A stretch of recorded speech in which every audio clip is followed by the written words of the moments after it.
말은 단순한 상징 혹은 소리를 넘게 됩니다. 우리의 생각, 또 우리의 감정까지도 표현할 수 있는 것입니다. 그러다 보니까 경험도 이 말을 통해서 풍부해지는 것을 볼 수가 있죠. 또 인간 사회를 결합하는 중요한 요소 중에 하나가 이 언어입니다. 그래서 말이라고 하는 것을 통해서 사회를 하나가 되게 하고 또 서로를 소통하게 만드는 도구가 되어지죠. 그래서 철학자 키케로는 그런 말을 했습니다. 말과 이성이 사람을 서로 묶고 문명사회의 기초가 된다. 그런 말을 했습니다.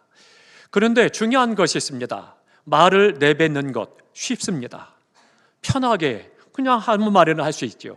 그런데 그 말이 책임은 평생 지게 된다. 그렇게 이야기합니다. 그러니까 굉장히 말이 쉬우면서도 무거운 것이다라고 하는 것을 잘 보여주고 있습니다. 내가 사용하는 말을 그 자체를 개선을 하면 우리가 감정의 방향이 바뀌고요, 삶의 질도 바뀌게 됩니다. 부정적인 말을 내가 줄이고 축복과 긍정의 말, 활력 있는 말을 선택해서 사용할 때 좋은 관계가 형성이 되고 또 행복한 삶을 누려갈 수가 있습니다. 이전에 제자 훈련을 하면서 양파를 가지고 한번 실험을 해봤습니다. 한 과가 이 언어에 대해서, 말에 대해서 공부하는 그런 시간이었습니다. 그래서 시장에 가서 그 밭에서 나온 양파를 샀습니다. 그래서 이 12분에게 이 양파를 2개씩 다 나눠드렸습니다. 그리고는 댁에 돌아가시면 컵에다가 이 양파 2개를 따로따로 동일한 양의 물을 주고 그리고 그곳에다 올려놓도록 했습니다. 그리고 한쪽에다가는 써붙이기를 사랑한다, 축복한다, 기뻐한다, 좋아한다 그런 말을 써붙였습니다. 그리고 한쪽에는 미워한다, 싫어한다, 기쁘지 않아, 안 좋아해 그런 말들을 써붙이게 했습니다.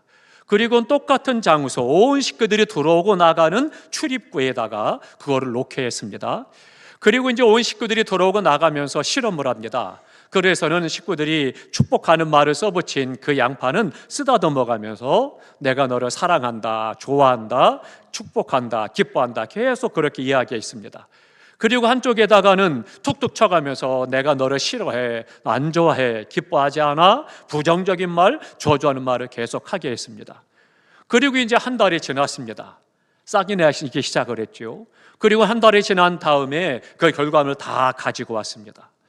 가지고 와서 그 내용을 보니까 충격적이었습니다. 사랑하는 말, 축복하는 말, 또 좋아한다는 말을 했던 그 양파는 똑같은 밭에서 난 것인데 아주 푸르고 색깔이 짙고 건강하게 잘 자랐습니다. 근데 반대로 저주하는 말, 미워하는 말, 사랑하지 않는다는 말을 들었던 그 양파는 싹이 나고 자라긴 자라는데 시들시들하고 색깔이 진하지 못하고 그리고는 그냥 힘든 거죠. 그 2가지가 이 양파가 한 분만 그랬다라면 공신력이 없겠죠. 그런데 이 12분이 다 그랬습니다. 그러니까 모두가 다 똑같이 그 모습을 보고 충격을 받은 거예요. 이야, 말이라는 것이 이런 권세가 있구나, 말이 이런 능력이 있구나 깨닫고 충격을 받은 겁니다. 그래서 단순히 이론적으로 말은 힘이 있습니다, 말은 능력이 있습니다, 그거보다도 이 상황을 보고 충격을 받고 놀라서 진짜 우리가 말을 잘해야 되겠구나 그런 생각을 하고 그리고는 축복의 말을 하기로 다짐하고 결단을 하고 그랬던 기억이 있습니다. 오늘날 어떻습니까? 말의 홍수에 빠져서 허욱되는 그런 시대를 살아갑니다. 너무나도 말이 많은 시대이죠. 예전에는요, 웅변은 은이요 침묵은 금이다라고 말했습니다. 오히려 말하지 않는 것이 더 가치가 있고 거기에 무게가 있고 더 힘이 있었습니다. 근데 지금 시대는 어떻습니까? 오히려 지금 시대는 말을 하지 않고 침묵하면 바보 취급당하고 어리석은 사람처럼 여기게 되고 무시당하고 안타까운 그런 시대를 살아갑니다. 너나 없이 자기를 알리려고 애를 쓰고 어떻게든지 보이려고 애를 씁니다. 그렇게 말은 많이 하는데 문제는 그것입니다. 그 안에 배려도 없고 덕이 없다라고 하는 겁니다. 그냥 허공 울리는 말이 너무나 많은 거죠. 네, 성경을 말씀합니다. 말이 많으면 허물을 면하기가 어렵다. 그렇게 잠언 10장 19절에 말씀하고 있습니다. 말을 많이 하는 사람 치고 실수하지 않는 사람 없습니다. 말이 많으면 항상 실수하기 마련입니다. 그렇기 때문에 우리가 말이라고 하는 것이 어떠냐 다시 한번 살펴야 되겠죠. 지금은 말이 많지만 그러나 인플레이션 시대에도 여전히 화폐가 그대로 사용되듯이 말은 중요하고, 그리고 그 말은 지금도 여전히 힘이 세다라고 하는 겁니다. 그래서 말이 어떠든지 간에 그 말의 영향력은 계속되고 있는 것이고, 말은 힘 있고 능력이 있다라고 하는 겁니다. 하나님께서는요, 천지 만물을 말씀으로 창조하셨죠. 그리고 말씀으로 천지 만물을 창조하신 가장 최고봉이 뭐냐? 하나님의 형상대로 우리를 만드신 것입니다. 그러니까 우리 사람을 하나님의 형상대로 만드셨기 때문에 하나님의 형상을 따라 우리에게 주신 말도 힘이 있다라고 하는 거예요. 하나님과 같은 말의 힘을 우리에게 주셨기 때문에 우리가 말할 때 그 말이 열매를 맺게 된다라고 하는 겁니다. 그래서 우리가 간혹 꼭 우리 믿음의 말이 아니랄지라도 주변에서 그런 이야기를 하잖아요. 어떤 분의 이야기를 듣고 어떤 영화를 보고 책을 읽고 그 말을 통해서 내가 위로받았습니다, 내가 갈 길을 알게 됐습니다, 이야기하는 사람들도 간혹 만나잖아요. 그만큼 말이라고 하는 것이 힘은 여전하다라고 하는 것입니다. 근데 그 말을 어떻게 사용하느냐 너무나도 중요하죠. 파괴적으로 사용할 것이냐 건설적으로 사용할 것이냐 우리에게 달려있다라고 하는 겁니다. 말을 파괴적으로 사용한 사람의 대표적인 인물이 우리가 잘 알고 있는 히틀러죠. 히틀러는 지난 세기에 가장 뛰어난 연설가 중에 한 사람입니다. 그의 연설을 들으면 가슴이 두근두근하고 마음이 설레고 뭔가 해야 될 것 같고 굉장히 사람들을 잘 선동하는 그런 언변가, 달변가였습니다. 그런데 그는 어때요? 그의 말을 사악한 수사법을 쓰고, 그리고는 그 말에 대해서 악하게 사용해서 악용을 해서 사람들을 선동을 해서 전쟁에 내보내고 수많은 사람들을 악의 구렁텅이로 빠뜨리게 만들고 권력을 차지하는 그런 것들을 볼 수가 있죠. 그래서 가장 악하게 그 말을 사용한 사람이 바로 히틀러입니다. 그럼 반대로 또 이 악한 말을 선용을 해서 많은 사람들에게 용기를 주고 소망을 준 그런 사람들이 있습니다. 대표적인 예가 처칠이라고 하는 수상이죠. 윈스턴 처칠은요, 빌런 목사님이 이렇게 말했습니다. 처칠은 지하 깊은 곳에 위치한 콘크리트 방공호에서 권위가 아니라 희생을 했고, 피지배자가 아닌 용기를 주고 복수가 아닌 새 출발의 말을 영국 국민에게 전했다. 그의 말은 영국을 되살려냈다. 폭격으로 난 불을 끄기 위해서 양동이를 지고 지붕으로 올라가 기다리는 노인들에게, 공습병보가 울리는 동안 모래주머니 뒤에 웅크린 채 겁에 질려있는 여성들과 아이들에게, 밤하늘의 추격단을 피하는 지친 조종자들에게 그의 말은 다가올 새벽을 기다리며 어두운 밤을 견딜 수 있는 힘을 주었다. 그렇게 이야기했습니다. 전쟁의 폐허 속에서 그 고통과 두려움 가운데서 용기를 갖게 하고 새벽을 기다리는 인내를 갖게 하고 힘을 얻게 했다. 그렇게 이야기하고 있는 거죠. 우리는 끊임없이 말을 선택합니다. 우리의 말을 파괴적으로 사용할 것이냐 아니면 창조적이고 건설적이고 복되게 사용할 것이냐 내가 결정을 해야 하는 것입니다. 의인의 말은 사람을 엿보다가 피를 흘리고자 하지, 악인의 말은 사람을 엿보다가 피를 흘리고자 하지만 정직한 자의 입은 사람을 구원한다. 잠언 12장 6절에 말씀하고 있습니다. 그렇기 때문에 악인은 주변을 고통하게 하고 피를 흘리게 하지만 그러나 정직한 자는 사람을 구원한다라고 말씀해 주고 있습니다. 그렇기 때문에 우리가 말을 신중하게 해야 된다라고 하는 거죠. 파괴가 아니라 고통이 아니라 축복과 창조와 긍정적으로 사용해야 합니다.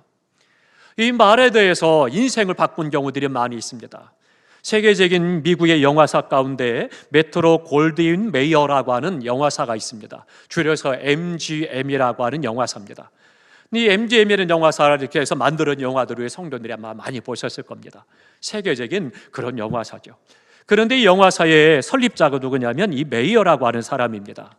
이 메이어가 어렸을 때 친구와 싸웠어요. 그리고는 집에 돌아와서 친구 욕을 막 해댔습니다. 그랬더니 어머니가 그 메이어를 데리고 산에 올라갔습니다. 그러면 산에 올라가서 야, 여기서 내 친구 욕 실컷 해. 그랬습니다. 그랬더니 메이어가 신이 나서 막 친구 욕을 막 소리를 해서 했습니다. 그러고 나는데요, 놀라운 일이 벌어졌습니다. 그 욕이 메아리 쳐가지고 오히려 10배 더 큰 소리로 자기에게 계속 돌아오더라는 거예요. 그 말에 충격을 받았습니다. 그러고 났더니 엄마가 그러는 거예요. 이제는 하나님이 너를 사랑한다는 말을 해봐. 그래서 엄마가 나를 사랑한다, 하나님이 나를 사랑한다, 그 말을 반복했더니 메아리가 되돌아오면서 10배로 그 말이 돌아오더라는 거예요. 어머니가 그때 이야기했습니다. 바로 말은 이런 거다. 그래서는 메이어가 놀라운 충격을 받고, 그리고는 그가 그 뒤로 말을 바꾸기 시작을 했습니다. 그리고 조심하기 시작을 해서 누군가를 향해서 내가 욕을 하면 그 욕이 나에게 10배로 돌아오고, 내가 누군가를 위해서 축복을 빌면 그 복이 내게로 10배로 온다는 것을 그는 알았습니다. 그래서 평생 축복하며 살기로 결단을 했고, 그리고는 그 말이 그의 평생을 좌우하면서 세계적인 영화사를 만드는 성공하는 삶을 살아갈 수가 있었습니다. 말의 힘, 말의 축복, 말의 저주의 중요성을 알았노라고 그는 그렇게 그때 고백했습니다.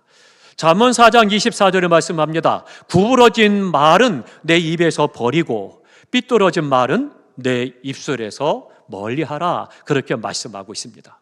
구부러진 말, 삐뚤어진 말, 왜곡된 말, 부정적인 말들은 버리고 하지 말 것을 말씀해주고 있습니다. 지금은 또 프로이드는 말합니다. 말은 감정을 불러일으키려 우리의 그러한 말의 힘, 그것을 빌려서 다른 사람에게 영향력을 미친다. 우리는 말을 통해 다른 사람에게 커다란 행복을 주기도 하지만 엄청난 절망을 주기도 한다. 그렇게 이야기했습니다. 맞습니다.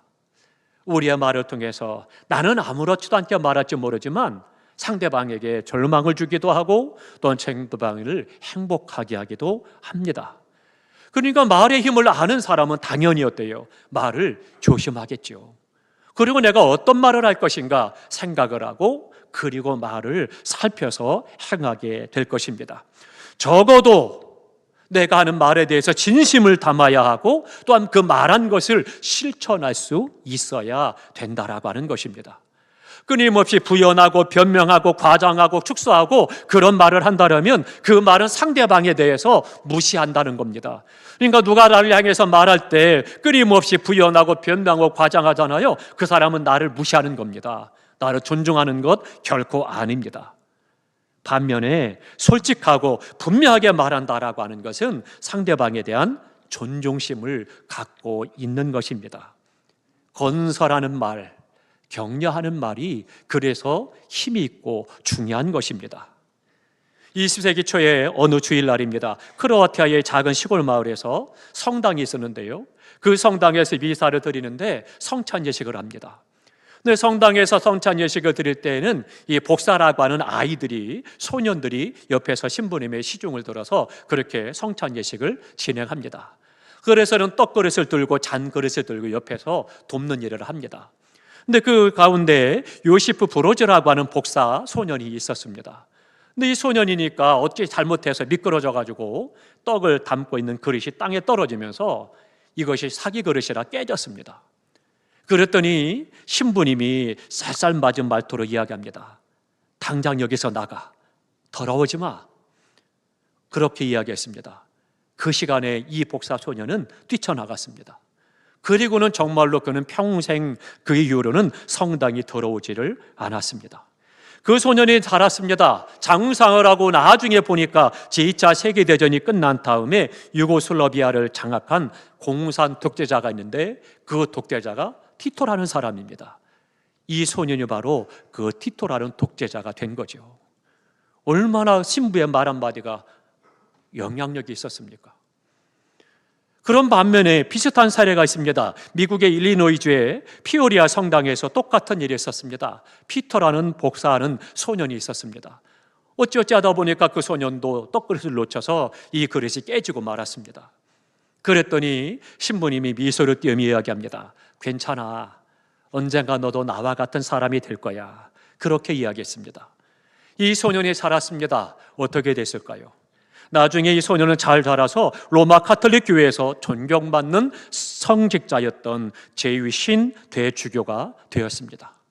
똑같은 상황인데 어떤 말을 들으느냐에 따라서 독재자가 되기도 하고, 다른 사람을 고통스럽게 하고 힘들게 하고 아프게 하는 자가 됐는가 하면, 어떤 사람을 다른 사람으로 위로하고 생명을 구하는 역할을 이루어가는 그런 존재가 된 것이죠.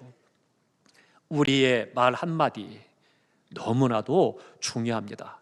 그렇기 때문에 오늘 본문에서도 우리에게 말씀하고 있습니다. 그 말에 대해서 어떻게 되느냐, 기쁨을 얻는다 말씀하고 있고, 또 때에 맞는 말이 얼마나 아름다우냐, 그 부분에 대해서 말씀해 주고 있습니다. 사랑하는 성도 여러분, 말은 축복하거나 또 행복과 기쁨을 나누기도 하고, 또 모독하고 고통하게 하고 아프게도 합니다.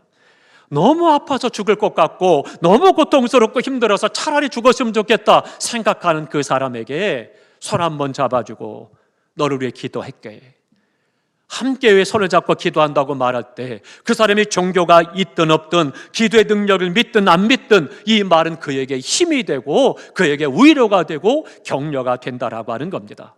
그렇기 때문에 말은 때로는 죽어가는 믿음의 불씨를 살리기도 하고, 말은 그 사람의 용기를 주기도 하고 격려를 주기도 한다라고 하는 것입니다. 사랑하는 성도 여러분, 다른 사람을 존중할 줄 아는 사람은 자신이 하는 말, 내가 하는 말이 무슨 말인가를 알고 그 말을 조심하고 힘을 가진 말, 영향력을 끼치는 그런 말에 주의한다라고 하는 것입니다. 내 감정을 따라 아무렇지도 않게 그저 생각 없이 말하는 것이 아니라, 저주가 아닌 축복의 말, 무시가 아닌 격려의 말, 파괴가 아닌 창조의 말을 하도록 힘씁니다. 그 사람이 성숙한 신앙의 사람이요, 주님의 인격을 닮아간 성도의 말의 삶인 것입니다. 그렇기 때문에 그 말을 통해서 심령이 살아나고 가정이 살아나고 교회가 평안하고 복되게 함을 통해서 하나님께 영광을 돌리시기를 주님의 이름으로 축원합니다. 그러면 이 말 가운데 가장 능력 있고 생명 있는 말씀이 있습니다. 그 말이 뭐냐? 바로 복음입니다. 복음은 생명을 살리고 복음은 영혼을 구원하는 역사가 나타나는 말입니다. 그러니까 세상의 그 어떤 말보다도, 어떤 말도 흉내낼 수 없는 말이 뭐냐? 그 복음이라고 하는 겁니다. 예수님만이 길이요 진리요 생명이요 우리를 구원한다라고 하는 이 복음의 말을 날마다 우리가 전파하고 이야기를 해야 합니다. 그 말을 듣는 심령이 성령의 감동하심을 따라 예수를 영접하고 구원을 받게 되는 것이고, 생명이 살아나는 역사를 경험하게 되는 것입니다. 다른 언어는요, 연습하면 돼요. 다른 언어는 노력하면 됩니다. 그러나 이 복음의 말씀이라고 하는 말은 성령 충만해야 합니다. 성령이 충만하면 그 복음이 나의 삶의 능력이 돼서 말할 때 그 말의 권세가 있어서 그 영혼들이 예수님을 영접하고 구원받는 기적을 경험하게 되죠. 초대교회 성도들이 어떻습니까? 마가다락방에 모이기 전까지는 예수님이 돌아가시고 나니까 모두가 다 뿔뿔이 흩어져서 고향으로 돌아갔고, 사람들이 이 사람 예수 믿는 사람이야 말하고 잡혀갈까 봐 두려워 떨고 문을 꽁꽁 걸어 잠고 두려워 숨었습니다. 그러나 성령이 충만히 임하고 나니 그들의 마음에 강하고 담담이 생기고 용기가 생기고 기쁨이 넘치고 감사가 넘쳤습니다. 나아가서 문을 열고 수많은 사람들에게 생명을 걸고 복음의 말을 하기 시작을 합니다. 너희가 십자가에 못 박아 죽인 예수가 우리의 구원자다. 예수 믿고 회개하고 구원을 받으라. 복음을 전하기 시작을 합니다. 생명을 걸고 담대하게 복음의 말을 전할 수가 있었죠. 이 결과 어떻게 됐어요? 전 세계 복음이 증거되고 오늘 나에게 우리에게까지 복음이 증거되어지고 내가 예수 안에 구원받아 이렇게 은혜의 감격의 삶을 살아가는 거죠. 그러니 우리가 전도 축제 기간 동안에도 열심히 이 말, 예수가 구원자 되심을 증거하시기 바랍니다. 전하시기 바랍니다. 그가 받아들이고 안 받아들이고 하나님께 맡기고 우리는 그 영혼을 긍휼히 여기고 사랑으로 예수님의 말을 하면 됩니다. 그때 우리 주님께서는 그들을 구원시키신 역사를 날마다 보여주실 것이고 우리가 그 안에 하나님께 영광을 돌리게 될 것입니다. 유일한 생명의 말, 구원의 말인 복음을 세상을 구원하고 하나님께 영광을 돌리시기를 주님의 이름으로 축원합니다.